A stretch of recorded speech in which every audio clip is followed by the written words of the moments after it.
Franklin D. Roosevelt kandi hamwe n'enganzi ihanga eryabungereza Winston Churchill ebigere bakabishoteka biratu batyo batindiga engendo okubuganira omururembo Teheran urwihanga erya Iran omu Middle East ahagati y'orutaro rw'abajungu rw'umurundo rwa kabiri no kucuma enama kuba kubasa kugangura Germany, Italy hamwe na Japan no kugira gisaho emyanya ebyabeireho kwamba Germany, Italy na Japan hamwe na gande mahanga gagagari akibayesire ngo na Axis powers kandi United Kingdom, United States of America, Soviet Union, China hamwe na gande mahanga gari akibayesire the Allied powers.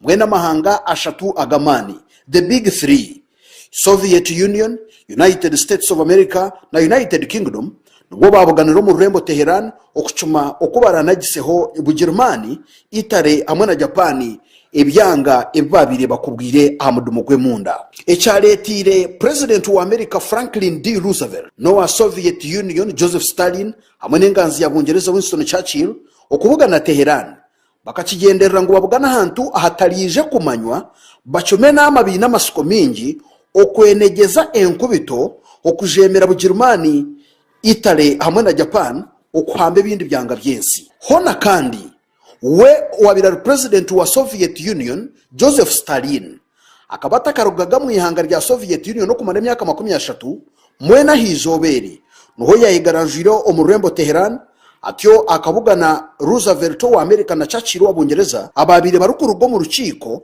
omurembo rwa Cairo orwihanga erya Misiri. Okubugana kwabo kakugenderire okucume nama okurangu ihanga rya Japan ryarumba bama yobwirogwe niyo miyanuma eya hati nayo yarumba okushengura Japan hamwe na Bufaransa okurango babaka amatwara gubabire bakwasire. Aha bwirobo ihanga erya Bugerman arakarehereze kushengurana nerya Soviet Union barukurwanira hamwanyo gwa Yesugwe Stalingrad aho Germany yaferirwa abasirikare bari kwingura emitwaro 25. Bugerman ikabeta komeraho kuferwe bindi byanga nko mu matemba ga Afrika bakabarigire kugena gisaho Tunisia obwe erukutwarwa abamerika hamwe n'abangereza. Urukiko rubashitamire mahizo bankeri bari mu Rembo Teheran ikibayesere de Teheran Conference ku mu Rwanda 23 ikabegendereye kuhangaho urundi rugamba the second front omu matemba ga burengero izoba bwa Buraya ikibayesere Operation Overlord.